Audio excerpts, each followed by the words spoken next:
Ei, estudante! Você sabia que temos uma biblioteca inteira à nossa disposição? Através do Studio, você encontra 2 ambientes que são fundamentais para a sua experiência. O sistema Minha Biblioteca, com diversos livros responsivos e até mesmo leitura em voz alta para você conseguir adquirir conhecimento de qualquer lugar. Além disso, também temos a Biblioteca Unicesumar, com diversos periódicos e artigos científicos. Nestes 2 ambientes, você encontra as bibliografias básicas e complementares de todas as matérias do seu curso. Tá esperando o quê? Acesse unicesumar.edu.br/biblioteca e expanda agora os seus conhecimentos. Unicesumar EAD. O futuro começa agora. Na aula passada, nós falamos sobre os relatórios técnicos. Então, todas aquelas etapas de relatório, as normas da BNT, dei a dica para vocês de alguns sites que deixam muito bem atualizado essas regras, que aí vocês podem acessar para realmente saber qual que é a regra atual da BNT, ela acaba mudando de tempos em tempos. E então, falamos sobre todas essas etapas do relatório técnico. Falamos também sobre a notação científica, quando o expoente é um número inteiro positivo, negativo. Fizemos alguns exemplos, né? Tanto de notação científica, quanto daqueles de números com precisão e exatidão. E, por fim, falamos também de arredondamento. Foi nos últimos minutinhos, mas a gente ainda fez exemplos sobre todos esses itens, né? Precisão, exatidão, arredondamento dos números e também a anotação científica. Na aula de hoje, nós vamos utilizar um conceito que até nem estava nas unidades anteriores, mas eu coloquei aqui como relembrando, porque é um conceito que vai abordar aquelas unidades, né, os múltiplos de unidades.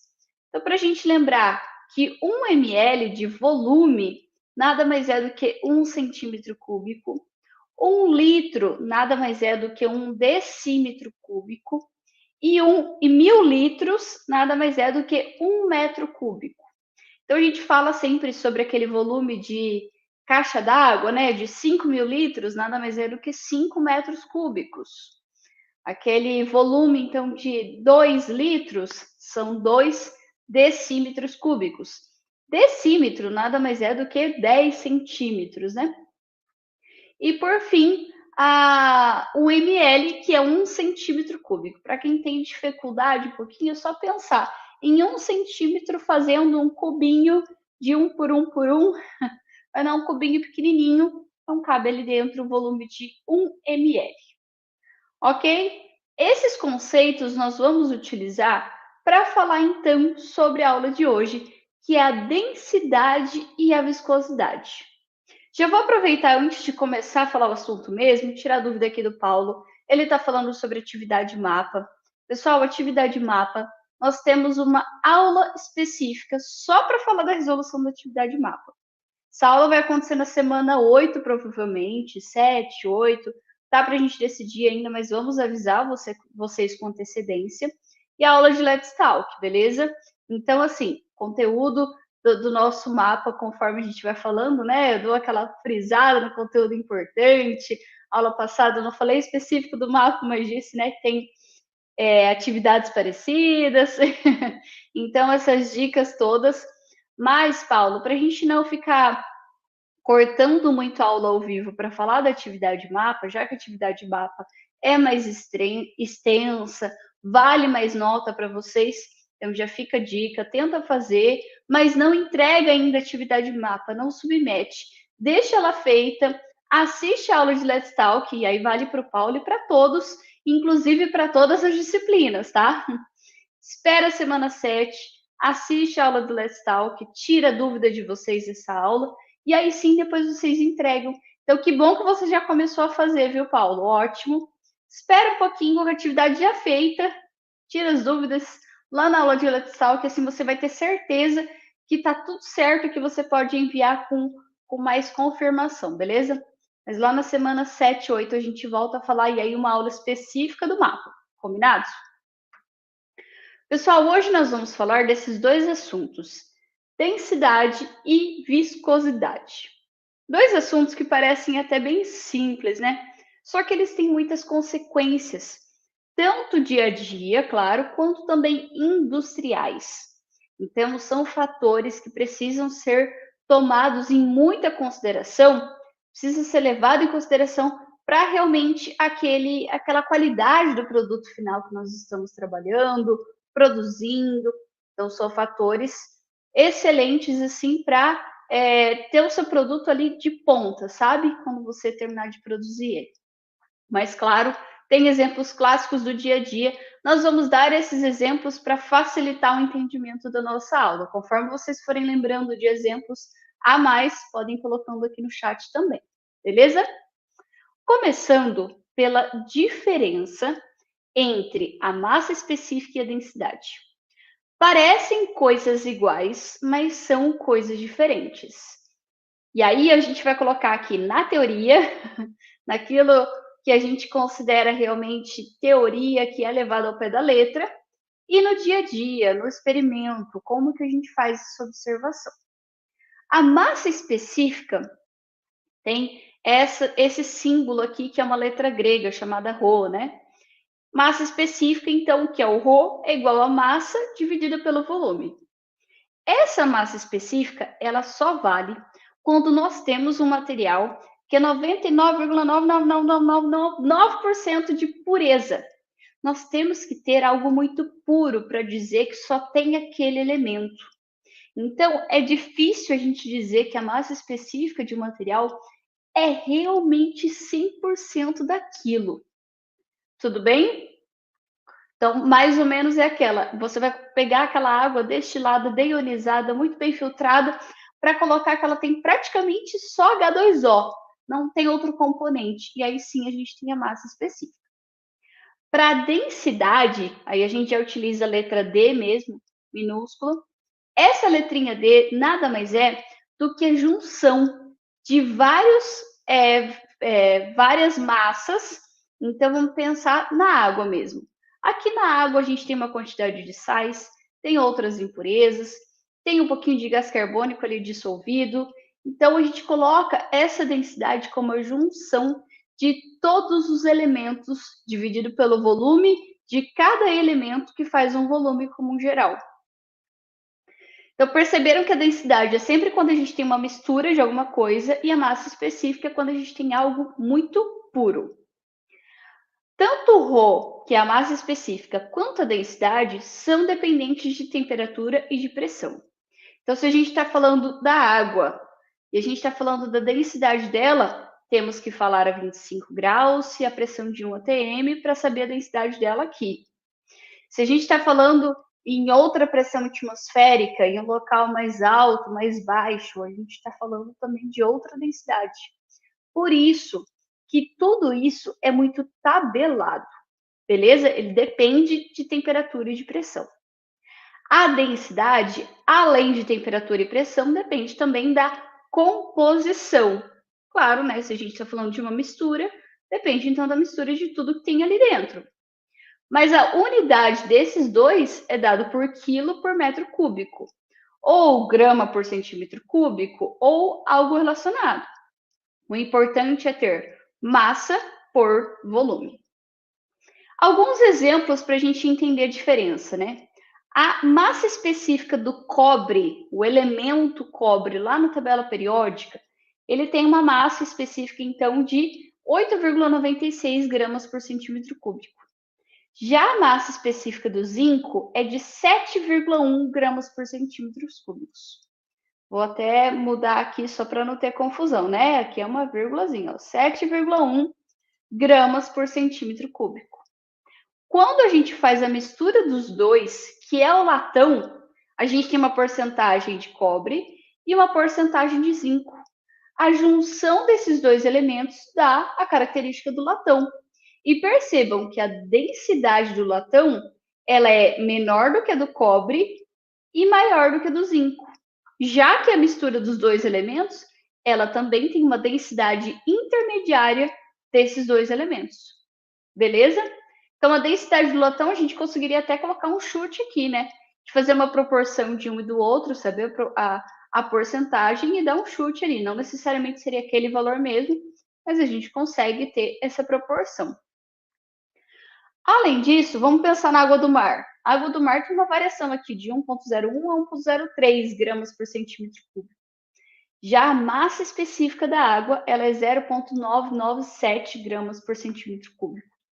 Perceberam como que a gente tem uma variação se a gente está falando de densidade, aquela mistura, ou da massa específica. Agora vamos pensar no dia a dia, como eu coloquei, né? Aqui é uma teoria, algo que a gente consegue em livros. Já a gente chega lá. Essa massa específica e a densidade é aquele mais característico de um material. Agora, quando a gente está falando de, olha, quero saber qual é a densidade dessa água. Como que eu vou observar a densidade dessa água?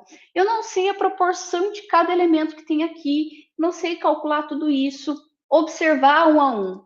Mas, quando a gente vai para nosso laboratório, nós temos a massa desse elemento como um todo, ou seja, a mistura de todos os elementos que estão ali dentro, e nós temos o volume total. Por isso que às vezes acabam confundindo a massa específica com a densidade. No fim, a gente chega no mesmo equacionamento, mas tem características diferentes. Toda vez que a gente falar de densidade, a gente está falando de algo que é uma mistura, de algo experimental que a gente não tem a proporção exata daquele material, dos seus componentes, das suas misturas que estão ali dentro. Se a gente está falando massa específica, simplesmente por eu falar a massa específica vamos colocar que a massa específica deste material aqui, que é uma tampinha de caneta, eu consigo te dizer que ela é X. Se eu te disser a massa específica, é porque você vai falar, poxa, ele está falando de um produto, de um material que está muito puro ali. É um elemento praticamente sozinho ali, é uma liga praticamente sozinha. Então, você está falando de um elemento que quase não tem mistura, não tem impureza, não tem contaminação. Se eu te disser, a densidade dessa tampinha é X, você já observa, ele está dizendo, então, que a densidade daquele material, quer dizer que aquele material é feito de 2, 3, 4 elementos. É uma mistura e ele está dizendo a soma de tudo isso, a soma de todas as densidades pela quantidade de cada um. Tudo bem? A diferença de densidade e massa específica ficou um pouquinho mais clara aqui? Porque a gente agora vai falar de densidade relativa. Então, tem a massa específica, tem a densidade e tem a densidade relativa. Densidade relativa é o nome já diz mesmo, né? É relativa a alguma comparação. Então, aqui a densidade relativa, por exemplo, de um material sobre outro. Por exemplo, do óleo sobre a água, a gente tem a densidade da água de 1.000 quilos por metro cúbico e a do óleo entre 700 e 950 quilos por metro cúbico. Quer dizer que a densidade relativa do óleo na água é de 0,7. Só por esse valor, eu já consigo dizer se há um valor 0, alguma coisa, quer dizer que a densidade é menor, e então a gente vai ter um material que vai boiar, vai ficar na superfície, enquanto o outro vai afundar, porque vamos colocar que ele tem uma densidade relativa. Se colocar essa borracha ali e ela vai ter uma densidade relativa de 1,5, eu já sei que essa borracha vai afundar na água. Então, a densidade relativa maior do que 1 ou menor do que 1 já disse que aquele elemento ele vai afundar ou vai boiar naquele material. E geralmente fazemos relativa ao quê? A água, ao solvente, aquele material que está em realmente grande quantidade, tá? Em abundância naquele sistema. Então, se a gente está fazendo uma mistura de água com vários elementos, a gente vai utilizar a densidade do óleo com a água, a densidade da vela com a água, a densidade da gasolina com a água, do etanol com a água, enfim, você vai comparar essas densidades entre elas e sempre dividido por aquela que está em maior quantidade. Beleza? Então, pela densidade relativa, a gente já consegue decidir, né? Eu consigo observar se aquele material vai ficar na superfície desse elemento ou se ele vai afundar. E é realmente essa característica que a densidade nos diz. Se a gente tem uma densidade baixa, vamos colocar então a densidade da água é de 1.000 quilos por metros cúbicos. Uma densidade menor do que isso, você vai ter um material que vai flutuar. Se você colocar uma rolha aqui, aquela de vinho, ela vai flutuar. Se você colocar uma vela, né, aquelas ceras. Então, dependendo do material, você consegue ter uma densidade. E essa densidade maior ou menor, você tem a relação de afundar, de ficar ali no meio, se for densidade igual, ou de afundar. Tudo bem? Densidade absoluta, então, ou melhor, massa específica, a densidade em si, que é a mistura, e a densidade relativa. A massa específica, aquele material de massa específica, geralmente, como eu disse, né, é de material muito puro. Então, por exemplo, a massa específica aqui do mercúrio. Então, a gente tem esse mercúrio aqui com uma temperatura específica. Essa tabela já vai dar numa pressão específica para poder dizer, então, que essa massa específica é, olha só, 3 casas decimais de precisão. Então, pessoal, nós temos, ou melhor, 5, né, ao todo. Então, nós temos algo muito preciso, muito milimetricamente medido para chegar nesses valores. Por isso que nós vamos achar em tabelas, em manuais, em handbooks, a gente vai achar na literatura como geral estes valores. Porque aí a gente tem, então, como fazer calibração de vidrarias. Se a gente falou de vidrarias quantitativas, lembra? Essas vidrarias quantitativas, se você tem uma água destilada, essa água está bem destilada, o equipamento que fez esse processo está adequadamente, né, feito. Essa água destilada você acha nesses handbooks para uma determinada temperatura, que é a sua ambiente, para uma determinada pressão, qual é a densidade? E assim você consegue, pela massa, achar qual é o volume específico que teria que ser certinho naquele valor. E aí saber se aquela vidraria que tinha um volume de 100, você obteve 101 ml ou 99, essa vidraria não está devidamente calibrada. Se você conseguir 100 ml certinho, fazer o risquinho, você sabe que ela está calibrada. Então, é esse o objetivo também de ter essa literatura muito bem detalhada. Você consegue obter esses valores e utilizar nos laboratórios, enfim, aplicações diversas. Tanto densidade quanto massa específica, muitas delas são tabeladas. Pensando nisso também, a gente tem uma variação, né? Vamos pensar que a densidade do ar, ela vai variando também com a temperatura, ok? Então, a gente tem variações de temperatura, de pressão, para gases, para líquidos, a densidade sempre vai alterar alguma coisa. Experimentalmente agora, a gente falou nas literatura, né? Como obter esses valores. Agora, e em laboratório? Como a gente pode obter a massa específica, ou melhor, a densidade? Agora a gente não vai falar mais de massa específica, vamos falar de densidade, que é muito difícil ter um material que não tenha nenhum contaminante, né? Vamos pensar então agora em uma densidade de um sólido qualquer. Tem aqui uma borracha na minha mão, por exemplo, e você quer determinar qual é a densidade. Então, novamente, densidade a gente utiliza como massa sobre volume. Não sei quais são os componentes dessa borracha, então vou colocar como uma massa geral. Calibra a nossa balança, coloca ela lá dentro, fecha os laterais dessa balança analítica, você consegue obter a massa desse sólido, sem maiores problemas, né? Você consegue anotar a massa desse sólido. Para o volume já é um pouco mais difícil. Olha só, é todo irregular esse material. Então, nós pegamos aquelas vidrarias que são graduadas e são volumétricas. Por exemplo, uma proveta, mas poderia ser outros tipos de vidraria também. Tem que ser uma vidraria que cabe essa borracha lá dentro. Você vai pegar o volume inicial, medir o menisco certinho, ter certeza que esse volume inicial está ali muito bem medido. E você vai depois colocar esse sólido lá dentro. A diferença entre o volume inicial e o volume final nada mais é do que o volume do próprio sólido que você colocou ali dentro. Por isso, massa sobre volume. Tem um problema aqui, né? E se esse sólido boiar? Aí a gente não consegue obter esse volume. Então, esse sólido precisa afundar na solução.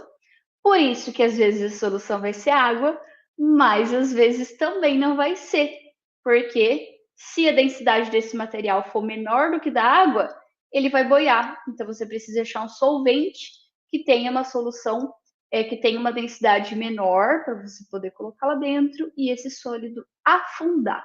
Ele precisa estar 100% submerso no líquido para que você consiga medir o volume total deste material. Beleza? Pessoal, vocês são muito quietos aí no chat, vai falando. Tá com dúvida? Legal de ver essas partes experimentais aí. Alguém já fez isso em laboratório? Tá muito quieto o chat por enquanto, hein? Já já a gente vai chegar no exercício para fazer junto. Para os líquidos, aí sim, aí a gente tem diferentes tipos de materiais para obter a densidade desse material. O pessoal aí está falando que tá interessante, que bom, senão vocês estão aprendendo, né? Estão quietinho que estão prestando atenção, que legal. Ah, outra coisa importante, o Marco perguntou: se esse corpo for poroso e absorver o líquido, mas aí, Marco, é aquela, você quer definir a densidade desse material com os seus poros ou sem os poros? Porque se a gente está falando da densidade, a gente está falando de massa sobre volume. E o poro não faz parte do volume do próprio sólido.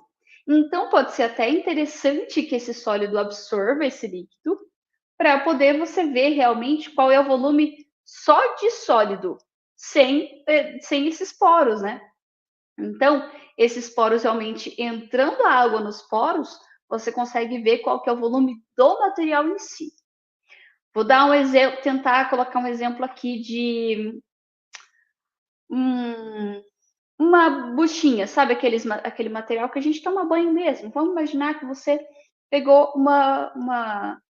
um pedacinho daquela esponja absorvente. Aí sim, você pega aquela esponja absorvente, coloca ela ali em cima do líquido. O que vai acontecer? Ela nem vai afundar. Ela nem vai afundar na água, ela vai ficar ali em cima.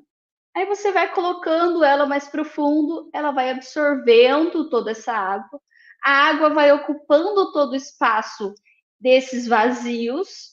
E aí sim, quando você, às vezes lá no fundo, é até interessante você fazer essa pressão para que o ar saia e você tenha somente o volume ocupando aqueles poros, deixar algum tempo ali se necessário, para que sim, você tenha então o volume somente do sólido. E aí é o volume real. Isso mesmo. Beleza? Pergunta interessante aí, obrigada. Vamos ver agora um experimental dos líquidos. Pessoal, para os líquidos a gente tem diferentes mecanismos. Este daqui, por exemplo, vocês provavelmente já viram em postos de gasolina, né? Nós temos então nos postos de gasolina a mistura de etanol e água ou de biodiesel e diesel e gasolina, ou de gasolina e etanol. São misturas com percentuais regulamentados e que tem esse máximo percentual permitido. A partir desse máximo percentual permitido, a gente tem uma densidade que é aquela máxima que pode ter, né? Vamos pensar da mistura de etanol e água. O etanol tem uma densidade menor, ele é mais leve. A água já tem uma densidade maior. Quer dizer que esse etanol não pode ter uma densidade muito grande, não. Esse que você está colocando no tanque. Se ele tiver com uma densidade muito grande, quer dizer que você está com mais água do que combustível ali. Então, essa proporção tem um volume determinado que pode ser adicionado. Com este volume, também tem a densidade máxima. Por isso que isso daqui fica lá nos postos de gasolina, para você poder ver aquele combustível que está sendo colocado, se ele está no nível, olha aqui, ó, indicando. Ele pode estar um pouco a mais mas não pode estar a menos. Então, tem que estar neste volume aqui, beleza? Tem que estar certinho. Então, vamos ver o que são esses equipamentos. O primeiro é o piquinômetro. Não sei se vocês já ouviram falar nesse nome. Este é um equipamento específico para determinar a densidade de um líquido. Então, olhem só. Você abre essa tampinha aqui de cima, remove toda essa parte aqui de cima, deixa ele vazio, ou melhor, deixa ele vazio e tampado primeiro, né? Deixa ele vazio e tampado e coloca dentro da balança. Você mede o volume da vidraria seca. Quando você enche esse piquenômetro, todo esse líquido azul, você coloca dentro, você adiciona dentro desse frasco. E quando você coloca a tampa, esse frasco, esse líquido sobe até aqui em cima. E então, se transbordar, você colocaria, então, você seca toda essa vidraria, ele tem que estar todo seco, mas o nível tem que estar aqui em cima de líquido, olha só, ele tem que estar todo preenchido. Esse piquinômetro é um material muito bem calibrado. Ele vai até dizer aqui quantos ml, provavelmente esse daqui é de 10 ml, se não estou enganada. Mas ele vai dizer aqui quantos ml está. E se a sua vidraria, então, está muito bem calibrada, quando você for colocar esse piquinômetro já sequinho, preparado dentro da balança, você tem a massa do líquido e o piquinômetro todo preenchido corretamente tem um volume muito bem determinado. Vocês percebam que aqui a gente não tem nenhum menisco para observar, né? Então, ele tira todo o erro de menisco para observar da vidraria. Realmente é só o volume todinho dele. Então, tudo isso aqui a gente consegue determinar massa sobre volume daquele líquido. E aí o pessoal já falando, né? Ah, nunca vi em poços e tal. Geralmente fica mais de lado. Nada mais é aqui do que um densímetro. Este densímetro pode ter essa parte interna aqui vermelhinha, medindo nível, ou pode ser valores. Este densímetro nada mais é do que, vamos pensar que é aquele iceberg. Sabe aquele iceberg lá da geleira que você observa e ele fica uma parte submerso e uma parte imerso? Tudo que está ali, então, dentro desse material, essa densidade vai fazer com que tenha uma porcentagem certinha desse iceberg embaixo e uma porcentagem em cima. Aqui é a mesma coisa. Esse densímetro, ele vai ser com uma massa, vocês percebam que tem diferentes massas aqui dentro, né? Diferentes composições. Esse densímetro é feito para aquela mistura em específico. Então, vamos pensar que esse densímetro aqui, ó, tá até com uma certificação do Inmetro. Ele tem que estar muito bem calibrado, não pode ser alterado, né?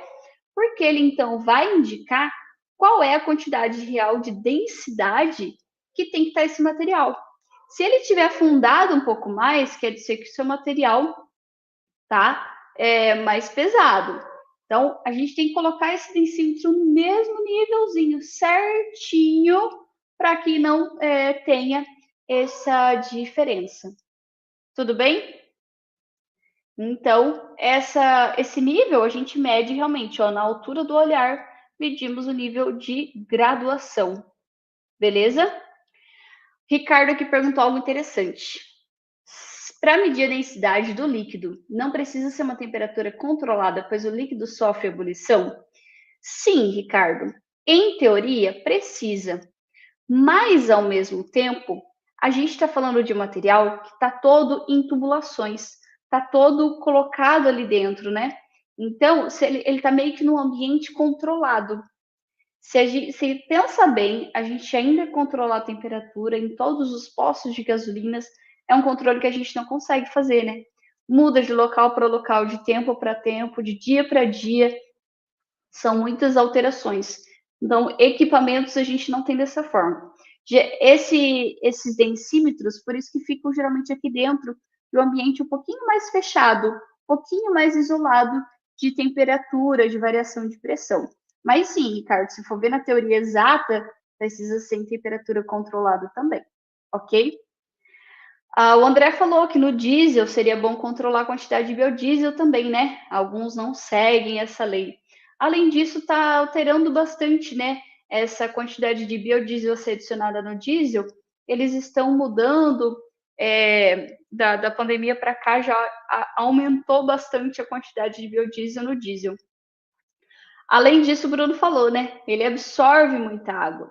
Então depende da umidade do dia, depende da temperatura, depende de tantas coisas que se for assim a gente nem consegue observar realmente a qualidade disso, né? Então a densidade é uma forma de qualidade, mas vocês estão vendo que nem é tão precisa assim. Se sendo nem tão precisa, a gente já tem muita variação e a adulteração, imagina se nem tivesse isso. Então a gente tem bastante diferença aí. Beleza? Mas precisamos de mais controle, sim. Não sei na cidade de vocês, mas aqui a gente tem universidades que fazem de tempos em tempos esse controle de realmente combustíveis. Os postos, então, indicam que essas universidades fazem, né, esse controle de tempos em tempos. Os alunos aprendem a fazer esse controle de qualidade e também os postos saem ganhando por poder realmente mostrar que estão dentro do padrão, mas é um local que a gente tem muitas adulterações. A nova regra é mais de 20, é isso aí, Bruno. Estão sofrendo com biodiesel, geralmente eles aceitam 7 a 10% a nova regra. Tá. Pelo comentário aqui do Bruno, ele quis dizer sobre a parte mecânica do carro. É isso, Bruno? Eu não sei se já está em mais de 20, mas se não está, já está quase lá, viu? Sobre a parte mecânica, eu não vi tantos relatos assim falando sobre essa parte mecânica. Realmente, relatos, estou querendo dizer, de trabalhos científicos explorando essa parte. Até algum tempo atrás, vamos colocar aí uns 5 anos, o biodiesel era sim uma parte da minha pesquisa. Então, até então, eu procurei muita coisa falando sobre problemas mecânicos e tinham poucas sendo reportadas. Então, vocês aí que estão estudando, fica a dica. Às vezes, se você tem esse conhecimento, Bruno, por que não um tema de TCC? Olha que legal. Então, parte mecânica, o quanto está sendo realmente atingido por essa porcentagem ou não.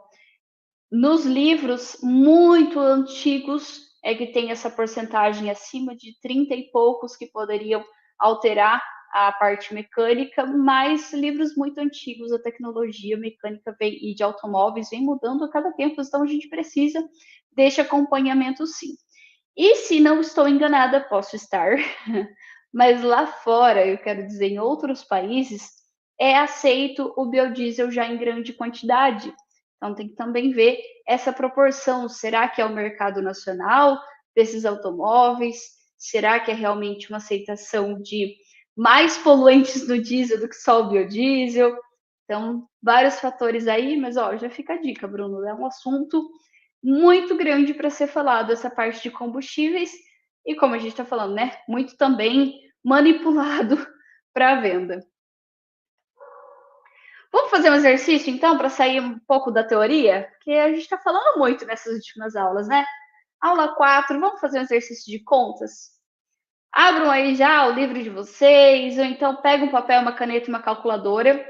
Esse exercício é o primeiro do final da unidade de vocês. Então, está na página 124. Ele diz que uma caixa com volume de 20 decímetros cúbicos contém dentro dessa caixa um metal. Essa caixa, então, é transportada de um ponto da outro e, por medidas de segurança, a gente tem que determinar que uma pessoa de 70 quilos de massa pode transportar essa caixa. E essa caixa tem um peso máximo igual ao peso da pessoa. Informação importante, hein? Indique o metal que está presente na caixa. E para isso, deu alguns dados aqui nessa tabela. Vocês já fizeram esse exercício? Por onde vocês começariam? Alguém já consegue dar um chute aí? Qual que seria esse metal? O que vocês acham? Conseguem pensar já aí numa ideia? A gente tem o metal que é o mais leve, que é o alumínio, e tem o metal que é o mais pesado, que é o ouro. E entre eles, né, zinco, prata e chumbo. Quando a gente fala de mais leve e mais pesado, a gente realmente quer dizer densidade, porque tem essa comparação, né? De se você colocar esses elementos líquidos ali, o ouro vai afundar, enquanto o alumínio vai ficar lá em cima. Então, a densidade, ela é bem menor para o alumínio, né? E ela já é maior para o ouro,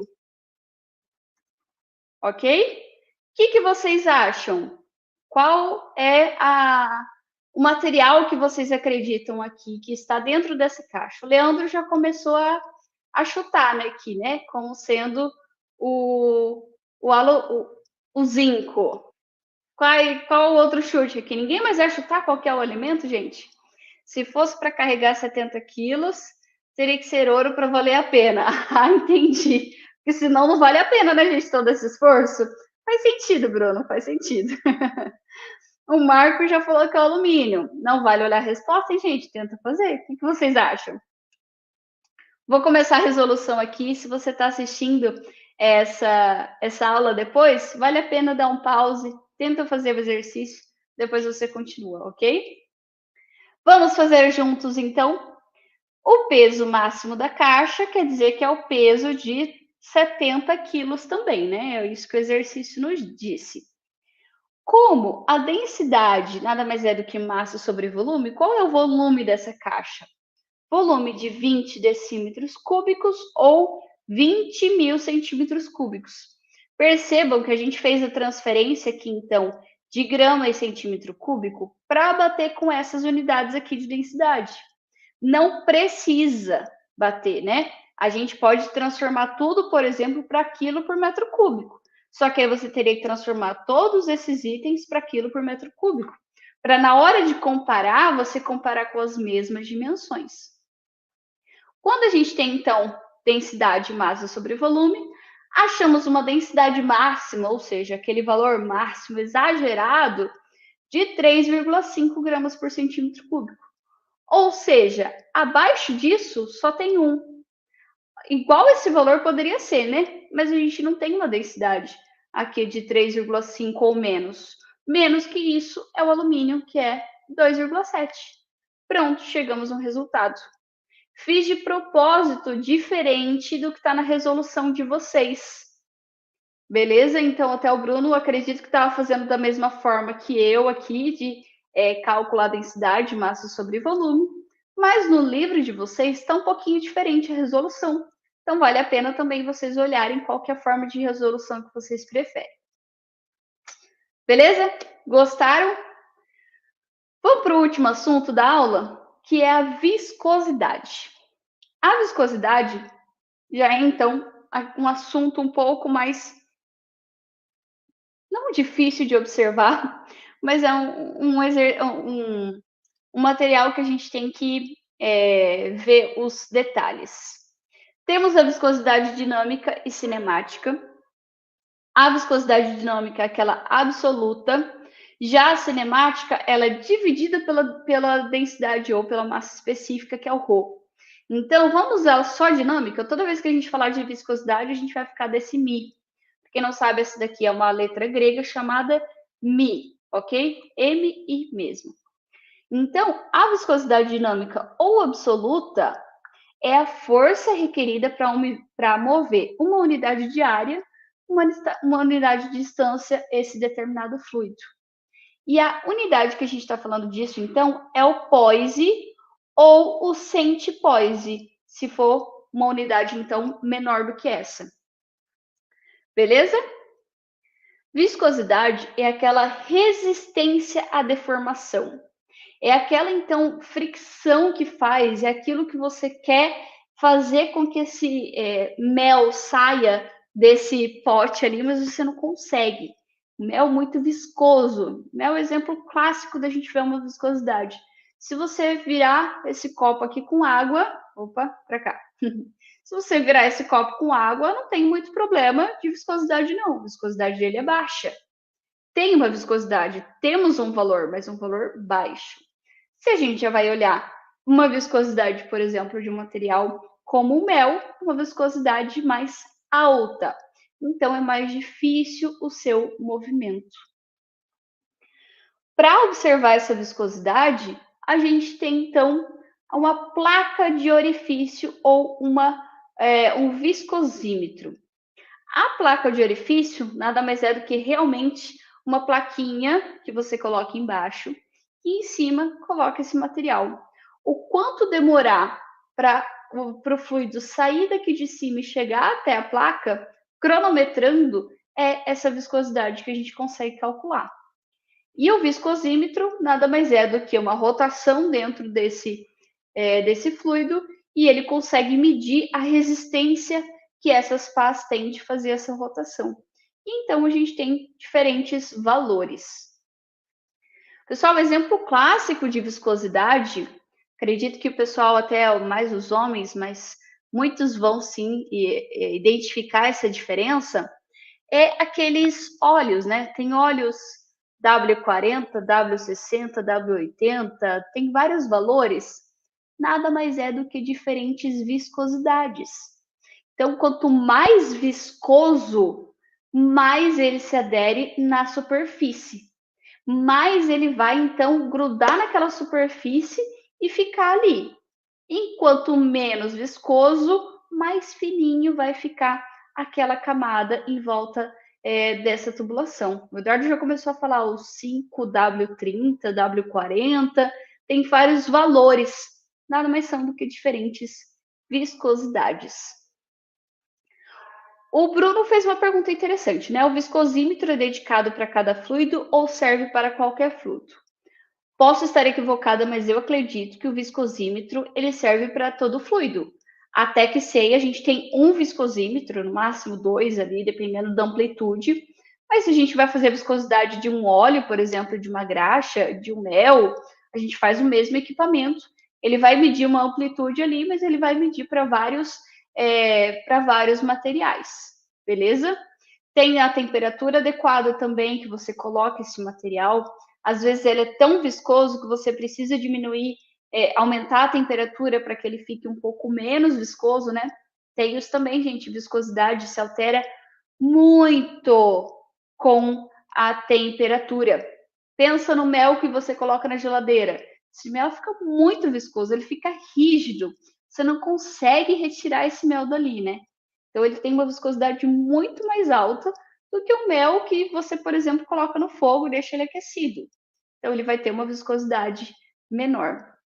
Então a viscosidade também é alterada mais do que pela temperatura do que pela pressão. O Daniel está resolvendo o exercício lá de densidade, assim como está lá no livro de vocês. Então tá legal que ele já foi colocando aqui esses valores. O Daniel está resolvendo pelo mesmo método que está no passo a passo de resolução de vocês. Então é legal porque daí vocês têm dois métodos, né? O que a gente fez aqui nos slides também do livro. O Bruno está falando que precisou fazer viscosidade de um óleo de um veículo e não tinha laboratório para tal análise. Bruno, realmente não tenho tal informação. Se a professora Daiane souber me ajudar nessa parte, mas eu acredito que tenha viscosímetros para uma faixa de leitura. Pode não ser para aquele total, né? Mas para uma faixa de leitura, sim, pode ser que tenha diferentes daí equipamentos, né?